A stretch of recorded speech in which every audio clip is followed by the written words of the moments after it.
Bismillahirrahmanirrahim.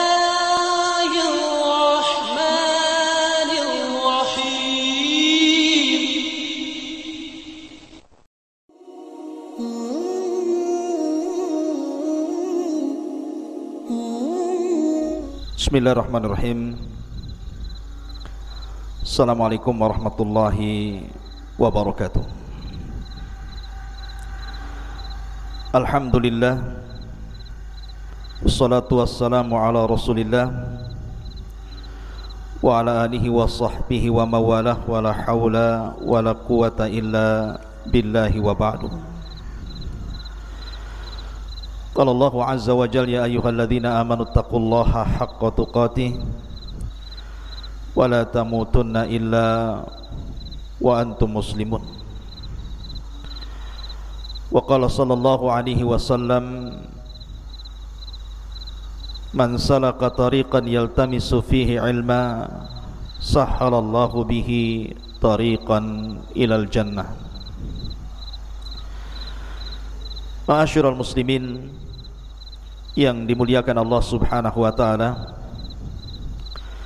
alhamdulillah di malam hari ini Allah subhanahu wa ta'ala masih banyak berikan nikmat kepada kita, terutama nikmat iman, nikmat Islam, dan juga nikmat kita berada di atas sunnah Rasul, dan juga nikmat kita bertalabul ilmi di malam hari ini.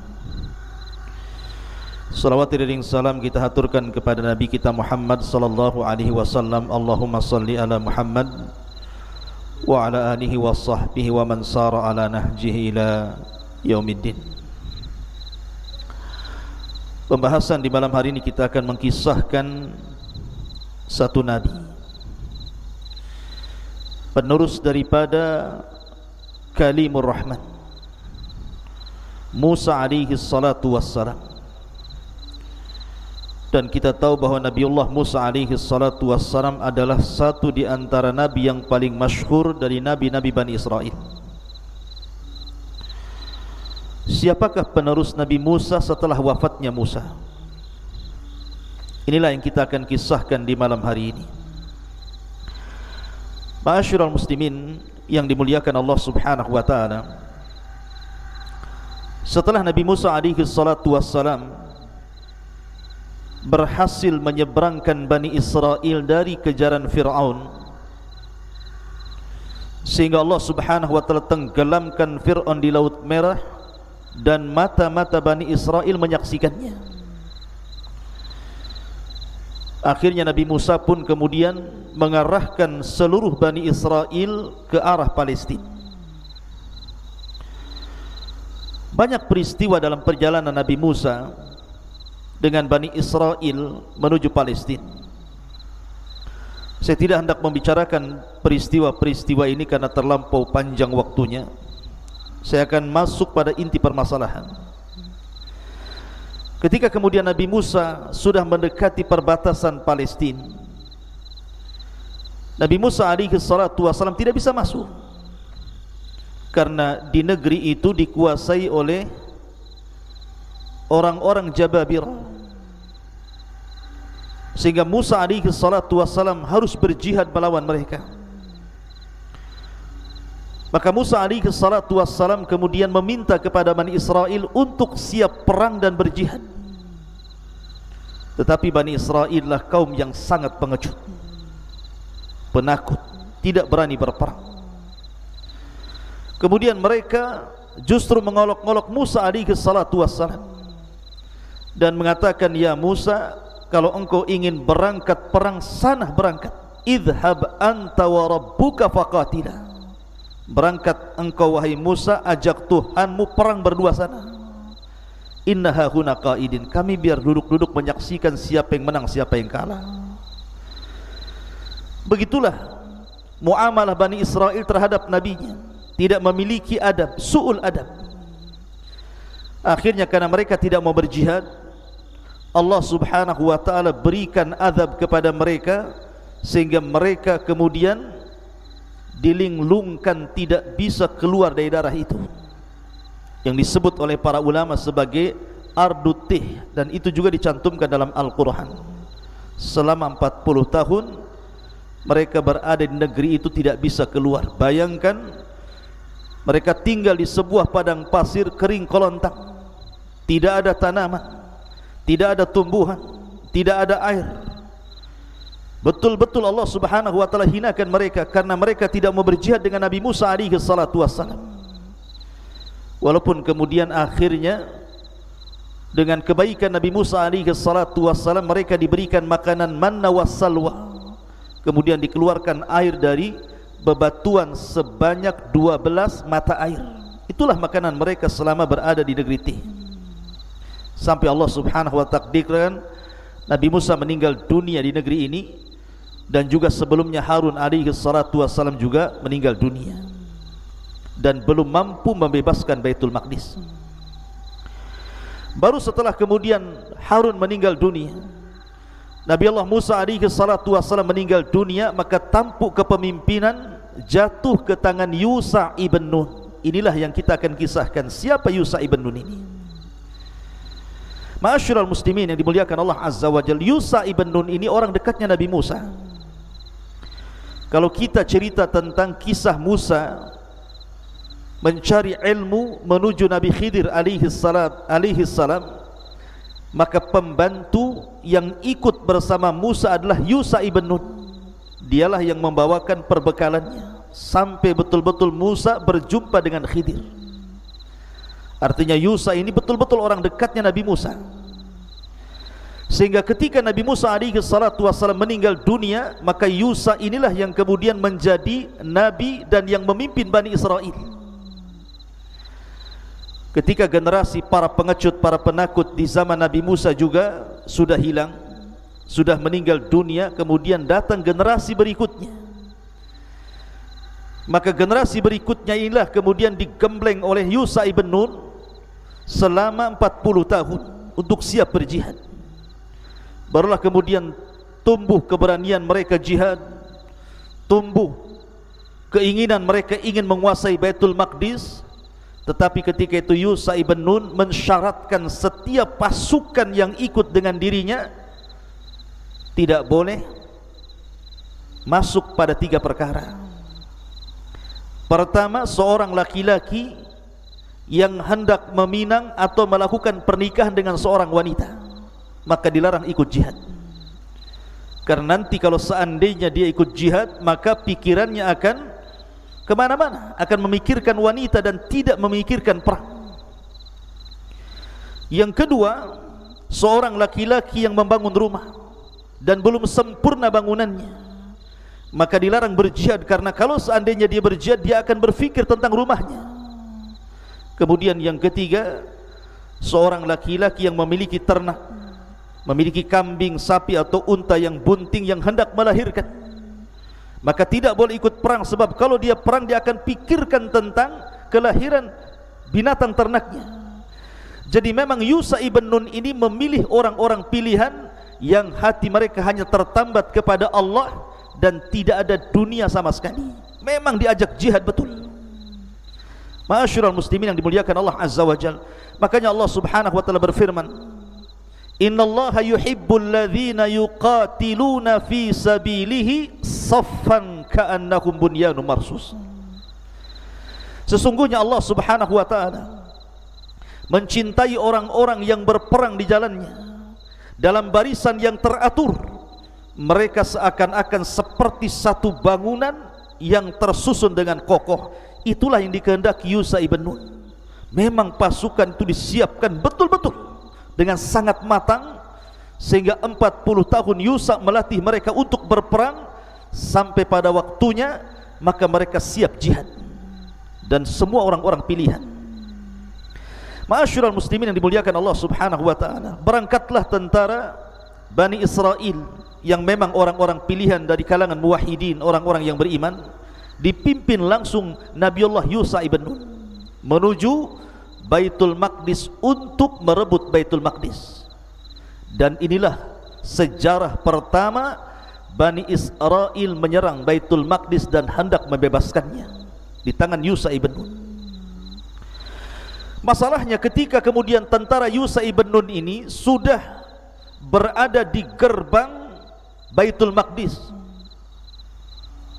maka gerbang itu tidak bisa dihancurkan, sehingga mereka terpaksa harus mengepung gerbang itu selama 6 syuhur, 6 bulan. Bayangkan, mengepung benteng, tidak bisa dirobohkan karena serangan-serangan dari dalam itu luar biasa, panah, tombak luar biasa berhamburan, sehingga mereka tidak bisa masuk dan tidak bisa memecahkan gerbang. Selama 6 bulan mereka sabar. Bayangkan, 6 bulan itu bukan waktu yang singkat, sebab mengepung sebuah benteng bisa saja kehabisan bekal, kehabisan tenaga, kehabisan waktu, sehingga mereka akhirnya kalah tanpa ada pertumpahan darah. Tetapi memang Allah Subhanahu wa ta'ala sudah memberikan kepada Yusha ibn Nun pasukan-pasukan yang sabar dan siap membebaskan Baitul Maqdis. Maka pasukan ini betul-betul sabar mengepung benteng itu sampai pada waktunya Allah Subhanahu wa ta'ala takdirkan benteng Baitul Maqdis itu roboh. Ma'asyiral muslimin yang dimuliakan Allah Azza wa Jalla. Makanya Allah Subhanahu wa ta'ala berfirman, wa ka'ayyin min nabiyyin qatala ma'ahu ribbiyuna kathir fama wahanu lima asabahum fi sabilillah wa ma dha'ufu wa mastakanu wallahu yuhibbus sabirin. Dan berapa banyak para nabi yang berperang bersama mereka, sejumlah besar dari pengikutnya yang betul-betul bertakwa kepada Allah. Mereka tidak menjadi lemah karena bencana yang menimpa mereka di jalan Allah, dan tidak lesu dan tidak pula menyerah kepada musuh. Allah menyukai orang-orang yang sabar. Jadi memang tentara Yusha ibn Nun adalah bukan tentara yang disiapkan sebelumnya oleh Nabi Musa. Mereka para pengecut. Tapi generasi ini adalah generasi para pemberani, orang-orang pilihan, sehingga dengan kesabaran mereka, mereka berhasil menjebol benteng Baitul Maqdis. Akhirnya terjadi perang yang luar biasa maha dahsyat kala itu, sampai-sampai banyak orang yang meninggal dunia. Sampai-sampai tentara Yusha ibn Nun yang mati syahid sebanyak 12,000 pasukan Yusha ibn Nun harus gugur mati syahid dalam perang ini. Karena ini perang perdana, perang pertama Bani Israel hendak membebaskan Baitul Maqdis. Akhirnya kemudian setelah perang lama sekali, tidak kunjung juga dikalahkan, sampai pada waktunya Allah Subhanahu wa ta'ala betul-betul menampakkan pertolongannya. Yusha ibn Nun dan pasukannya hampir-hampir mengalahkan mereka. Masalahnya, ketika Yusha ibn Nun hampir-hampir mengalahkan mereka, itu ketika matahari hampir terbenam, masuk waktu maghrib di hari Jumat. Sementara orang-orang Yahudi itu sangat mengagungkan hari Sabtu. Mereka tidak boleh berperang di hari Sabtu. Sementara mereka sudah siap mengalahkan, tinggal beberapa waktu saja orang-orang itu siap mengalahkan musuh-musuhnya dan bisa merebut Baitul Maqdis. Tiba-tiba kemudian matahari meninggi dan hampir tenggelam. Maka Yusha ibn Nun akhirnya memandang matahari, dan ini salah satu mukjizatnya Nabi Yusha. Satu-satunya nabi yang bicara dengan matahari. Kata Yusha ibn Nun, dia mengatakan, ya ayyatuhas syamsu innani ma'murun wa anti ma'mur. Wahai matahari, sesungguhnya aku hamba yang diperintahkan Allah, dan engkau juga makhluk yang diperintahkan Allah. Kulluna nasiru ilallah, kita semua berjalan karena Allah Subhanahu wa ta'ala. Allahumma ihbisha li sa'atin. Ya Allah, cegahlah matahari itu, jangan sampai tenggelam sebelum perang ini dimenangkan. Subhanallah, Allah kabulkan doanya Yusha ibn Nun. Dan ini salah satu mukjizat terbesar Yusha ibn Nun, bisa menghentikan matahari. Matahari itu tiba-tiba diam dan tidak terbenam, dan perang terus berkecamuk, sampai akhirnya kemudian Allah Subhanahu wa ta'ala takdirkan Yusha ibn Nun dan pasukannya berhasil membebaskan Baitul Maqdis. Baru setelah kemenangan itu dicapai oleh Yusha ibn Nun, barulah matahari terbenam dan masuk di hari Sabtu. Ma'asyiral muslimin yang dimuliakan Allah Subhanahu wa taala, setelah kemudian Allah Subhanahu wa taala menangkan Bani Israel berhasil masuk ke Baitul Maqdis. Dan ingat, Baitul Maqdis adalah tempat yang sangat mulia. Siapa yang menempati tempat itu akan mendapatkan rizki yang sangat banyak. Makanya Bani Israel setelah kemudian berhasil mengalahkan Baitul Maqdis, membukakan Baitul Maqdis dan mengalahkan para penghuni sebelumnya, maka Yusha ibn Nun sebagai rasa syukur kepada Allah Subhanahu wa taala memerintahkan seluruh Bani Israel, pasukan Bani Israel, jangan masuk kecuali sujud. Sujud kepada Allah Azza wa Jalla karena bentuk syukur. Kemudian yang kedua disuruh mengucapkan Allahumma gfirli, ya Allah ampuni dosa-dosaku. Tapi subhanallah, lagi-lagi Bani Israel umat yang sangat degil. Perhatikan firman Allah Subhanahu wa taala, wa idh qulna adkhulu hadhihi alqaryata faqulu minha haitsu syi'tum ragadan wadkhulul baba sujjadan wa qulu hittah naghfir lakum khatayakum wa sanazidul muhsinin. Dan ingatlah ketika kami berfirman, masuklah ke negeri ini, maksudnya Baitul Maqdis, maka makanlah dengan nikmat dari berbagai macam makanan di dalamnya yang ada di sana sesuka dirimu, tetapi masukilah dari pintu gerbangnya sambil membungkuk sujud dan katakanlah, bebaskan kami ya Rabb dari dosa-dosa kami, niscaya kami ampuni kesalahan-kesalahanmu dan kami akan menambah karunia bagi orang-orang yang berbuat kebaikan. Jadi perintah Yusha ibn Nun itu sebagai bentuk rasa syukur. Bani Israel berhasil membebaskan Baitul Maqdis, dan negeri Baitul Maqdis itu penuh dengan nikmat yang luar biasa. Setelah mereka berada di sebuah negeri linglung, tidak ada satupun makanan yang bisa dimakan kecuali manna dan salwa. Tiba-tiba kemudian berhasil membukakan Baitul Maqdis. Kala itu negeri yang sangat kaya, makanan macam-macam, rizki Allah yang luar biasa. Makanya Yusha ibn Nun mengatakan, masuklah dengan cara sujud, kemudian katakanlah Allahumma gfirli, ya Allah ampuni dosa-dosaku. Tapi lihat bagaimana jawaban orang-orang Bani Israel akan perintah Yusha ibn Nun. Fabaddala alladhina zalamu qawlan ghaira alladhi qila lahum fa'anzalna 'ala alladhina zalamu rizqan minas sama'i bima kanu yafsukun. Lalu orang-orang zalim itu tiba-tiba mengganti perintah dengan perintah lain yang tidak diperintahkan kepada mereka. Maka kami turunkan malapetaka dari langit kepada orang-orang zalim itu karena mereka selalu berbuat fasik. Apa pelanggaran mereka? Pertama, ketika Yusha ibn Nun menyuruh mereka untuk sujud, malah mereka kemudian berjalan membelakangi. Ini kan kurang ajar. Disuruh sujud malah berjalan membelakangi. Yang kedua, disuruh mengucapkan hittah. Hittah itu artinya Allahumma gfirli, ya Allah ampuni dosa-dosaku. Mereka ganti kata hittah dengan hintah. Hintah ini makanan. Disuruh untuk meminta ampun malah minta makanan. Kurang ajar Bani Israel ini. Makanya kenapa Allah Subhanahu wa taala mengatakan fa'anzalna 'alal ladzina zalamu rizqan minas sama'i bima kanu yafsukun. Maka datanglah malapetaka dari langit kepada orang-orang zalim itu. Apa malapetakanya? Ada yang mengatakan Allah kirim penyakit taun, semacam wabah. Ribuan Bani Israel meninggal karena wabah ini. Persis seperti mungkin sekarang, di zaman sekarang ada wabah corona. Allah Subhanahu wa taala betul-betul azab Bani Israel dengan diturunkan taun kepada mereka. Sehingga Allah Subhanahu wa taala gambarkan dalam Al-Qur'an bagaimana taun kemudian menimpa mereka, sehingga mereka ulufun hadaral maut, ribuan manusia itu lari dari taun karena menghindari kematian.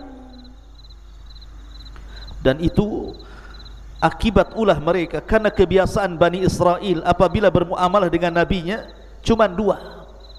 Pertama, mengingkari ajaran nabinya. Yang kedua, atau mungkin membunuh nabinya.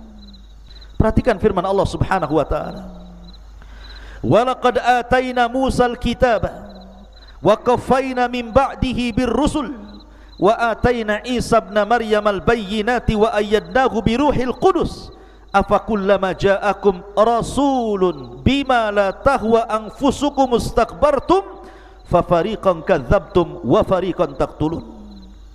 Dan sesungguhnya kami telah mendatangkan Taurat kepada Musa, dan kami telah menyusulinya berturut-turut sesudah itu dengan rasul-rasul, dan telah kami berikan bukti-bukti kebenaran berupa mukjizat kepada Isa putra Maryam, dan kami memperkuatnya dengan Ruhul Kudus. Apakah setiap datang kepada kamu seorang rasul membawa sebuah ajaran yang tidak sesuai dengan hawa nafsu kalian, kemudian kalian sombong, lalu sebagian kalian mendustakan dan sebagian kalian membunuh para rasul? Lihat Allah katakan, fariqan kadzabtum wa fariqan taqtulun. Sebagian mereka Bani Israel terkadang mendustakan rasul, bahkan sebagian mereka membunuh para rasul. Siapa yang membunuh Yahya bin Zakaria? Bani Israel. Siapa yang membunuh Zakaria? Bani Israel. Bahkan ada satu desa 70 nabi dibantai dalam satu hari. Makanya Allah Subhanahu wa taala katakan, yaqtulunal anbiya'a bighairil haq. Mereka suka membunuh para nabi tanpa hak dibenarkan. Dan hari ini ikhwatu fiddin yang dimuliakan Allah Azza wa Jalla, tepat pada tanggal 27 Ramadan kalau tidak salah, terjadi penyerangan orang-orang Yahudi Israel kepada Palestina. Mereka membunuh orang-orang yang tidak berdosa, perang yang tidak ada aturan, membunuh anak-anak, membunuh wanita-wanita, membunuh orang tua. Islam melarang. Islam punya adab dalam berperang. Tidak boleh membunuh anak-anak, tidak boleh membunuh perempuan, tidak boleh membunuh orang-orang tua. Kalau hendak membunuh, bunuhlah tentaranya. Tetapi mereka sudah tidak punya aturan, karena memang dari dulu Bani Israel, orang-orang Yahud, mereka suka membunuh para nabi. Yaqtulunal abriyah, membunuh orang-orang baik tanpa ada hak yang dibenarkan. Dan kita hanya bisa berdoa kepada Allah Subhanahu wa taala, semoga saudara-saudara kita di Palestina Allah menangkan. Karena bagaimanapun Islam akan datang kejayaannya, akan datang masanya Islam jaya, dan akan menghanguskan orang-orang Yahudi. Ma'asyiral muslimin yang dimuliakan Allah Subhanahu wa taala, maka kembali kepada kisah setelah kemudian Yusha ibn Nun berhasil merebut Baitul Maqdis, kemudian Bani Israel menempati Baitul Maqdis, kemudian berjalannya waktu, akhirnya kemudian Yusha ibn Nun pun meninggal dunia. Kemudian digantikan para nabi setelahnya, dan para nabi setelahnya sampai kepada zaman Nabi Samuel. Disinilah kemudian Bani Israel bosan dipimpin para nabi. Mereka ingin dipimpin oleh raja. Kami tidak mau yang memimpin kami seorang nabi. Akhirnya mereka meminta kepada Nabi Samuel untuk dipilihkan kepada mereka seorang raja, agar mereka kemudian bisa kembali jaya. Karena sebelum kemudian kedatangan Nabi Samuel ini, karena mereka selalu menghinakan para nabi, membunuh para nabi, sehingga mereka kemudian dihancurkan oleh seorang raja zalim namanya Bukhtun Nasr. Sebagian mereka ditangkap, dibunuh, dijadikan tawanan, akhirnya mereka menjadi hina.